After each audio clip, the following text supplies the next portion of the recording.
Bueno, Cap, tú eres uno de los caricaturistas más conocidos en Cataluña. Y ahorita estamos platicando un poquito acerca de se quieren separar de España. ¿Qué está pasando? ¿Qué sucede? ¿Cómo es la situación? Bueno, la situación es interesante. Ahora mismo, realmente desde el 2012, en Cataluña se ha producido un movimiento sorpresivamente independentista que ha crecido muy rápido. Tiene dos motivos. Uno es la crisis económica. La crisis económica hizo que mucha gente en Cataluña, que le iban las cosas medianamente bien, lo empezase a pasar mal, como en toda España. Pero en Cataluña se descubrió, constatamos el hecho que, a pesar de ser una de las regiones más ricas de España, la contribución solidaria de los catalanes al resto de España era muy superior a la racionalmente normal. ¿Cómo los trata España? Me estabas platicando que es muy similar al proceso de conquista que vivimos en México. Bueno, ¿qué pasa con los vascos? Tengo amigos vascos y me cuentan la misma historia. Yo me quedo sorprendida porque en mi mente Cataluña, el País Vasco y España todo forma parte del mismo paquete. Parte de lo mismo, pero realmente, bueno, nosotros estamos incluso hasta en otro continente. Sería bueno que nos explicaras. Pues no hace falta, no sé si hace falta explicar que históricamente España eran varios territorios, por supuesto el Reino de Castilla, que fue un reino que se conquistó al Islam, es decir, el Reino de Castilla nació en unas cuevas cantábricas y fue ganando terreno, conquistando a los árabes que habían entrado en la península en el año 700. Pero también era el Reino de Aragón. El Reino de Aragón estaba formado por el Condado de Barcelona, que era un territorio que los franceses dieron a unos bárbaros en el año 1000, para proteger precisamente su frontera de los árabes que habían invadido toda la península ibérica. Y entonces quedó un territorio que ni era árabe ni era francés, era un territorio bárbaro, que fueron los primeros catalanes, y también al norte estaba el territorio navarro, sobre todo, que después es el de los vascos. Es decir, que el Reino de España está formado por varios reinos distintos que se unen dinásticamente en 1492, es decir, casi al principio del 1500, pero solo dinásticamente. Es decir, dinásticamente quiere decir que la figura del rey era la misma, pero cada uno de los territorios, Castilla, el Reino de Aragón, también Holanda, también Sicilia formaba parte, y por supuesto todo el Nuevo Mundo que se descubrió en ese momento, formaban parte del Reino de España. A partir de ciertas guerras que pasan en toda Europa, en las que Holanda, por ejemplo, se independiza, Cataluña también, Portugal se independiza, pero Cataluña también quiere independizarse, y en 1714 es ocupada militarmente por España. Y desde ese momento Cataluña ha vivido sometida a España por la fuerza. Ha habido varios intentos de los catalanes de tener una situación federal, por ejemplo, decir, oiga, somos dos países distintos, pero nos unimos de forma federal. España estaría formada pues por Castilla y por Galicia, si hace falta, o por el País Vasco y por Cataluña como estados unidos, pero con su independencia, y nunca ha sido posible. Y en la actualidad se ha planteado un referéndum de independencia que el pueblo catalán lleva 10 años exigiéndola a sus políticos, pero los políticos catalanes hasta ahora no estaban por la labor, y a través de varias manifestaciones históricas en las que más de la mitad de los catalanes se ha demostrado que quieren la independencia, el gobierno actual ha convocado un referéndum para la independencia el 1 de octubre, es decir, dentro de nada. ¿Qué pasa? Que el gobierno español no reconoce ni este referéndum ni dice que no va a permitir que el referéndum se convoque. Lo que piden los catalanes, el gobierno catalán, no es proclamar la independencia, es simplemente hacer un referéndum para conocer si la población de Cataluña prefiere seguir en España como todavía o plantearse que vale la pena ser la independencia. Según las encuestas, la mayoría de los catalanes, más de un 80%, quieren que se celebre este referéndum, que el gobierno de España no quiere que se celebre, más del 80% de los catalanes. Y de la mayoría de las encuestas también dicen que bastante más de un 50% de los catalanes seguramente van a votar por la independencia, y que la cantidad ha crecido de independentistas mucho gracias a la intolerancia del gobierno español respecto a este tema, que ha maltratado económicamente y políticamente a los catalanes de manera que han conseguido que los catalanes nos sintamos en España ciudadanos de segunda categoría. Es decir, que los servicios en toda España, todas las grandes autopistas son gratuitas. En Cataluña no se construyeron estas autopistas.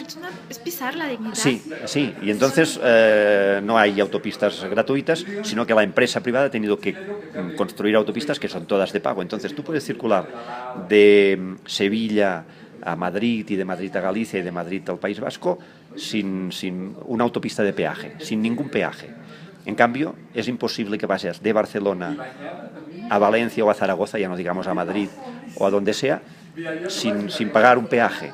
Eso es una sola cosa. Los trenes de cercanías de Barcelona son líneas que acumulan retrasos de media hora, mientras que los trenes de Andalucía, de Madrid, de Castilla están construyendo una red de AVE, de tren de gran velocidad, en las que hay líneas de gran velocidad que han costado miles de millones de euros, que tienen una media de 57 pasajeros al día, en una línea de gran velocidad. En Cataluña, donde hay unos usuarios de cercanías de 10.000 usuarios diarios, son redes absolutamente colapsadas, con retrasos de horas, con incidencias de trenes continuamente. Es decir, los impuestos de los catalanes, de los cuales pagamos gustosamente para recibir servicios, pagamos los impuestos, pero no recibimos los servicios. Incluso los servicios que están presupuestados, es decir, que el gobierno español aprueba que va a invertir 1.000 millones en Cataluña. De estos 1.000 millones presupuestados y aprobados, solo llega el 10 o el 15%. El otro no se ejecuta. Es decir, que nos sentimos económicamente y políticamente maltratados. Entonces, es normal que la población que quiera separarse de España haya crecido, y veremos en este octubre. ¿Qué tan posible dentro de las circunstancias políticas y económicas que se están viviendo en España es que se logre la independencia que tanto quieren, según me comentas, la mayoría de todos ustedes? Los principales economistas españoles no hablan al respecto, no se manifiestan, pero todos los economistas europeos, americanos, que han estudiado el tema, llegan a la conclusión que Cataluña, como país independiente, después de un breve periodo de adaptación a la independencia, tendría un PIB, un Producto Interior Bruto, y una economía que la igualaría a las principales economías de la zona norte de Europa, es decir, Dinamarca, Suecia, Finlandia, un nivel de vida que Cataluña se convertiría en un país puntero, mientras que el PIB de España no se hundiría, pero perdería el 20% de su Producto Interior Bruto. ¿Existirá la democracia en un país de monarquía? Desde el momento en que no te puedes plantear la forma del jefe del Estado, difícilmente se puede decir que un país es absolutamente democrático. ¿Qué opinas del atentado que ocurrió hace un par de semanas en España? Como catalán me siento muy dolido, y además pasó en un sitio en el que yo paso 1000 veces cada día, es decir, un punto central de Barcelona. Por lo tanto, teniendo en cuenta que forma parte de una guerra mundial, es decir, que es el terror que se quiere expandir desde el Medio Oriente hacia Europa, es una situación terrible, pero debemos recordar también que hasta ahora los europeos éramos un punto ingenuos en pensar que éramos una sociedad que estábamos absolutamente protegidos de la violencia, cuando la violencia está presente en el resto del mundo, en toda Latinoamérica, en las guerras en África, en Oriente Medio, en todo el mundo tiene sus conflictos violentos, y Europa no los tenía. Ahora hemos abierto los ojos, y eso tendría que llevar a pensar que la forma de combatir la violencia en Europa, estos atentados en concreto, es intentar erradicar la violencia en el mundo. Y eso pasa por erradicar también las desigualdades. Por lo tanto, hay que hacer un rodeo, un camino mucho más largo para atajar un problema que parece que está aquí delante, ¿no? Los atentados son terribles, pero siempre significan algo. Entonces hay que hacer un análisis. ¿Qué crees que significa? Pues, tú como que estás cerca de esta situación, que hay dos problemas básicos, y es que a los gobernantes de cualquier país les interesa que exista el miedo para tener a la población controlada. Y entonces, que existan unos terroristas que atentan contra la población, para los gobernantes no es malo del todo, porque les permite tener recursos para la policía, para el ejército, millones para la industria armamentística, y además tener leyes extraordinarias para proteger a la población, pero que hacen que esta población se vea sometida a un control continuo en los aeropuertos, que te registren todo, que te pongan escuchas. Es decir, la ley hecha para atacar a los que atacan a la gente, en realidad lo que consigue es reprimir a la gente. Por lo tanto, como mi profesión me lleva siempre a pensar mal y a pensar crítico, yo creo que el terrorismo les va muy bien a los que gobiernan para tener a la gente ocupada con los problemas del terrorismo, que es un problema gravísimo, para ellos poder continuar haciendo sus Están cositas. en estado de indefensión, entonces. Los ciudadanos siempre estamos indefensos. ¿Cómo poder empoderarse en tu país? Primero, en mi país y en cualquier país, el primer paso para empoderarse es la toma de conciencia. Cuando hay una gran población que no se entera, o que está adoctrinada, o que está engañada por los grandes medios, o en cualquier caso, en mi país, en el tema del terrorismo, en el tema de la independencia, en este país, en el tema del feminismo de las mujeres, para que se empoderen las mujeres, para que se empoderen todo el mundo. Primero es tomar conciencia de que existe un problema y de que este problema comporta una serie de comportamientos, una serie de situaciones. Cuando te das cuenta y eres consciente en cada momento de lo que está pasando, el segundo paso es poder actuar. Si no te das cuenta, es imposible que puedas empezar a actuar o empezar a pensar que las cosas pueden ser y deben ser de otra forma, ¿no? Entonces, el primer paso para el empoderamiento siempre es la toma de conciencia. Y en esa toma de conciencia está mi papel como humorista. Es decir, yo no soy periodista y pienso que la labor del periodista es informar, pero la labor del caricaturista es recordar que esa información que nos dio el periodista no se olvide, no se acumule, sino que la tengamos presente, tengamos presente que no funciona todo, que no todo es perfecto, que las cosas malas están allí por algún motivo. Entonces, esa toma de conciencia forma parte, o yo lo tengo muy claro, que tengo siempre que recordar a la gente que hay una serie de cosas que van mal, para que una vez eres consciente de que las cosas van mal o están mal, tú sí puedes cambiarlo. Es decir, que en metáfora es verdad que el humorista o el periodista es un mosquito y la historia o el país o el poder es un tren, una locomotora. Y evidentemente un mosquito nunca podrá parar una locomotora. Pero sí que puedes ir a picar al maquinista. Y al final, si el maquinista está acribillado por los mosquitos, va a parar el tren, ni que sea para bajar a refrescarse la cara. Por lo tanto, al final el mosquito sí que paró el tren. ¿Y qué hacer con tanto miedo? El miedo a que te maten, a que te hagan algo. La ciudadanía, muchas veces yo he visto, por ejemplo, acá en México, la gente se queda callada, los periodistas se quedan callados porque tienen familia, porque pueden morir, porque finalmente el sistema es muy frío y calculador. Precisamente el miedo es la principal arma de los que quieren controlar. El control se ejerce mediante la opresión y la opresión se ejercita mediante el miedo. Y precisamente el humor es una de las principales armas para luchar contra el miedo. Cuando tú eres capaz de reírte de algo, es que has empezado a perder el miedo. Si has perdido el miedo, si eres un poco libre, serás más libre para pensar, más libre para actuar, más libre, cada vez seréis más y más y más. Por lo tanto, es verdad que el humor, que es una cosa aparentemente inofensiva, aparentemente tonta, lúdica, es la primera llave que girando un poquito puede empezar a abrir la puerta para salir de las situaciones, por terribles que sean. Porque por el humor se pierde el miedo, una vez has perdido el miedo puedes empezar a tomar conciencia, una vez has tomado conciencia puedes empezar a actuar, y cuando uno actúa de una manera distinta no pasa nada. Si son 20, los miran raro. Si son 200, aquí pasa algo. Si son 2000, ¿qué está pasando? Si son 2 millones, ojito, cuidado. Y si son 20 millones, han perdido. Es decir,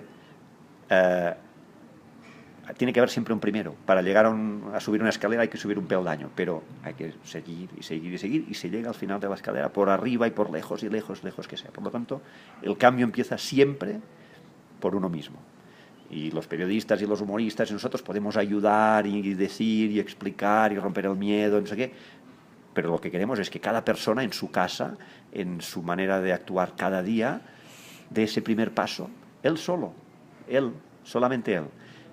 Porque si lo da él, también lo dará el de al lado. Y si son dos, se sentirán más fuertes y podrán dar otro paso y dar un poco más. Y al final realmente yo soy optimista por naturaleza y creo que se puede cambiar.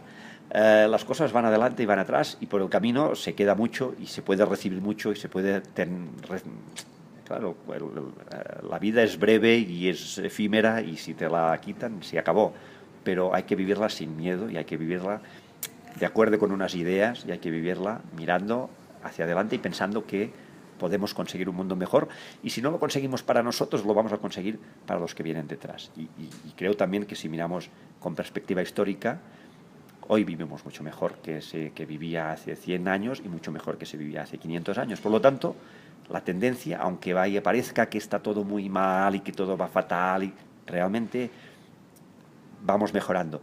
Pero también hemos de tener presente que siempre es a costa de gente que un día dijo, basta, nos plantamos o no nos plantamos, tiramos adelante. Es decir, que hay que luchar porque las cosas no son fáciles, ¿no? Y hay que hacerlo constantemente, continuamente, porque el día que dejas de luchar se recupera el terreno. Los valores positivos son tan frágiles que hay que cuidarlos, regarlos, mimarlos cada día como una flor. Y si una semana no regas esa flor, cuando vuelves verás que está un poco marchita y que hay que volver a meterle abono y volver a regarla. Pues los derechos humanos, la libertad, la justicia, todas las cosas buenas son absolutamente frágiles. Y en eso también radica su belleza y su bondad. Mientras que las cosas malas es el camino fácil, es siempre la injusticia es tan fácil, la corrupción es tan fácil, el abuso es tan efectivo, siempre es el camino, el atajo. El camino difícil es el de hacer las cosas bien hechas. Pero si uno tiene conciencia, toma el camino difícil. Y eso viene también luego por la educación. Hay que educar y educar no en el colegio, sino educar con el comportamiento y con la actitud y con y contagiarlo. Lo bueno también es como un virus, también se contagia. Sí. Y se contagia con entusiasmo y con ideas.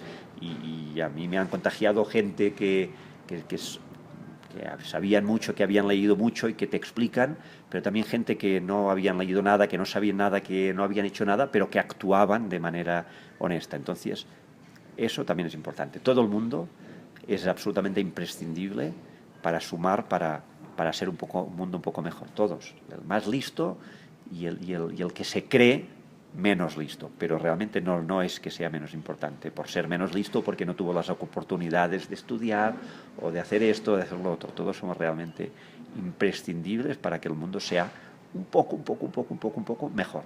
Y esa es la lucha que Cataluña está enfrentando. Nosotros estamos en una lucha particular para mejorar la sociedad catalana toda.